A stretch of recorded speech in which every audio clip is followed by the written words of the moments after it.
terjadi peningkatan rasa saling percaya kepada sesama warga, terjadinya peningkatan kualitas sumber daya manusia, serta terjadinya pertumbuhan ekonomi yang terus membaik. Tentunya hal tersebut juga didukung dengan sistem transparansi dan pengawasan yang baik. Dan pada malam hari ini, kita akan membahas permasalahan tersebut dalam program Dialog Eksklusif dengan tema Mungkinkah seluruh warga Banten mendapat jaminan kesehatan gratis?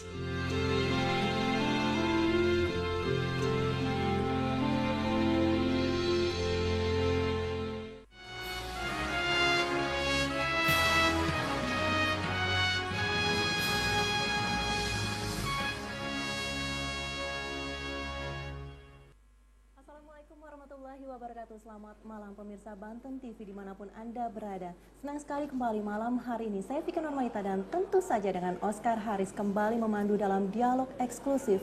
Dan pemirsa, satu pernyataan bahwa setiap warga negara berhak untuk mendapatkan kesejahteraan jasmani maupun rohani.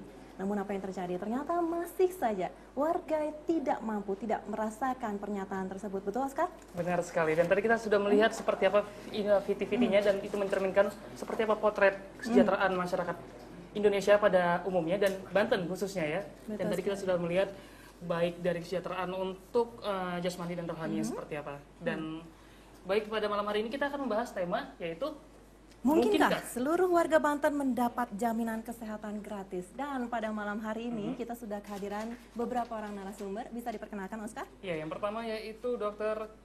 Ripka Ciptaning, yaitu Ketua Komisi 9 DPR RI. Selamat malam. Selamat malam. Atau yang Mungkin lebih akrab kita manggilnya Mbak Ning. Betul Ya, sekali. Mbak Ning. Selamat malam. Dan kemudian yaitu Dr. Ahmad Derajat, SKM MKM ya Pak ya, benar ya? Betul. Yaitu Dinas Kesehatan Provinsi Banten, Kabid Pelayanan Kesehatan. Selamat malam Pak. Malam.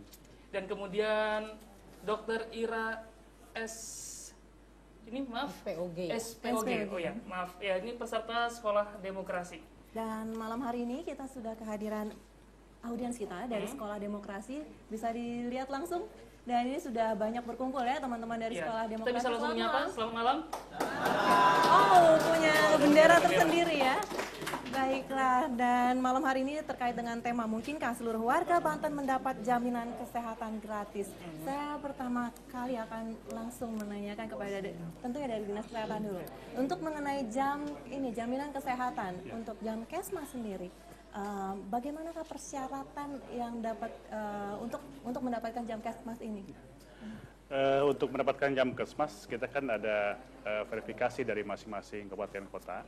Jadi sesuai dengan kriteria apakah memang dia miskin atau memang kondisi keadaannya seperti apa gitu ya. Jadi memang ada klarifikasi, pertama pengajuan dari RT, diketahui oleh RT, kemudian RW, kemudian ke puskesmas. Nah, di puskesmas diklarifikasi apakah memang pasien ini perlu mendapatkan Jamkesmas atau tidak, seperti itu.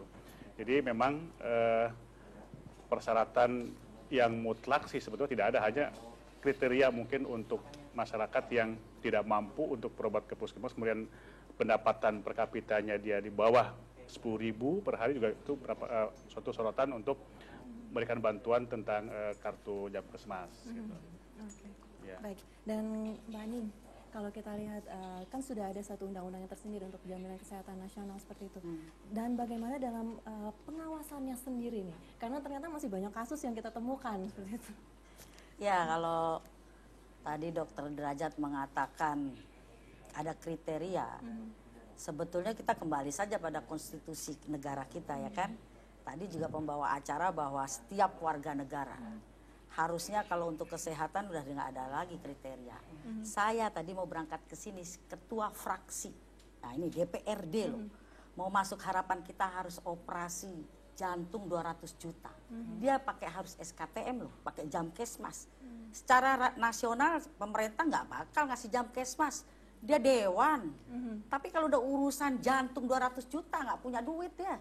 Jadi kalau udah urusan sakit udahlah kembali pada konstitusi, setiap warga negara berhak mendapat pelayanan hidup sehat yang sama.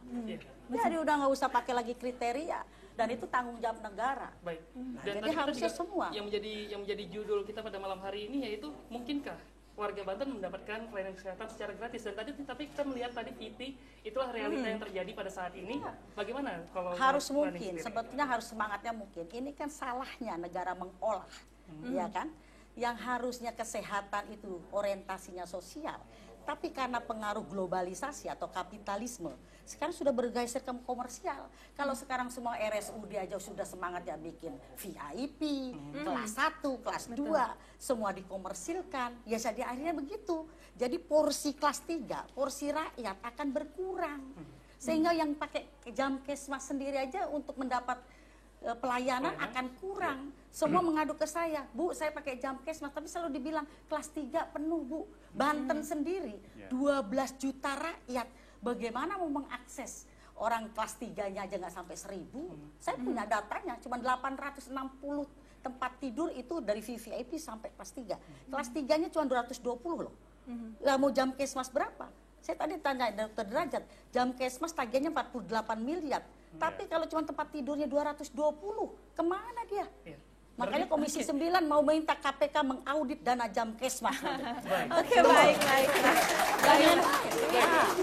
Kita sampai ke sana dulu. Kita tahan dulu, tapi kita langsung tanya dulu dari Sekolah Demokrasi ini. Bagaimana nih Mbak Ira untuk menanggapi nanti KPK akan mengaudit dan temuan-temuan apa yang ditemukan oleh Sekolah Demokrasi? Oke, jadi mungkin dari APBD Banten sendiri dengan 4,0 sekian triliun ya, seharusnya 10% yaitu sekitar 400 miliar bisa dialokasikan untuk jaminan kesehatan masyarakat Banten, dan harusnya itu cukup ya untuk masyarakat Banten. Satu, kalaupun ada dana seperti itu, yang penting nggak bocor gitu, yang penting nggak bocor.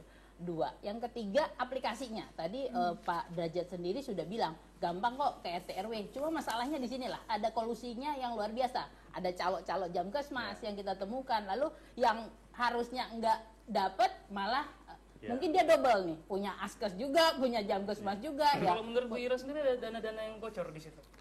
Temuan-temuan kita dari LSM alumnus Sekolah Demokrasi sendiri menanyakan berapa dana Jamkesmas yang turun per kabupaten. Ini pada lari nih dinas-dinas kesehatan untuk kita tahu berapa sih, nggak tahu. Lalu kemudian bagaimana audit penggunaannya, itu juga pada kayak dikejar-kejar. Kita udah ngejar hampir 2 tahun ngejar untuk dana Jamkesmas 2008 yang kita dengar ada sekitar sisa 25 miliar, tapi katanya ganti-ganti itu 2008. Sedangkan kita nanya di 2009 ini 2011 ini udah 2 tahun, harusnya kalaupun ada sisa dana dikembalikan. Nah itu untuk ditanyakannya udah susah. Kita sampai ke KIP untuk menanyakan Mempus supaya ada transparansi. Baiklah Mbak Ira, di sini. untuk